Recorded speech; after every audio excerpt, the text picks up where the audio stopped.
একদম ক্লিয়ার নাকি? জি sir, clear আছে স্যার, এটা ইনশাল্লাহ। হচ্ছে আমাদের ডেস্কটপ মাদারবোর্ডের এটিএক্স 24 পিন, কি এটিএক্স টোয়েন্টি এটি ফোর এক্স। পিন।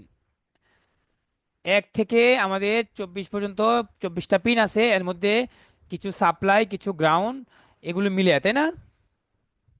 জি তো এটিএক্স 24 পিনটাকে আমরা ভালো করে চিনবো, যে এখানে কোনো ধরনের কোনো যেন কোন পিন কি কাজ করে, কোনটা ভোল্টেজ কোথায় যায়, কি কাজ করে, সমস্ত কিছু আমাদের যদি আইডিয়া থাকে, আমাদের কাজ করতে কিন্তু সুবিধা হবে। ইয়েস আর স্যার। আমাদের মাদারবোর্ডের নো পাওয়ারের ক্ষেত্রে আমাদের কিন্তু এটিএক্স 24 পিন কানেক্টর কিন্তু খুবই গুরুত্বপূর্ণ শর্ট সার্কিট চেক করার জন্য। ঠিক আছে না? Yes sir. এখন প্রশ্ন হচ্ছে যে আমরা আমরা কি সবগুলো পিন চেক দিব,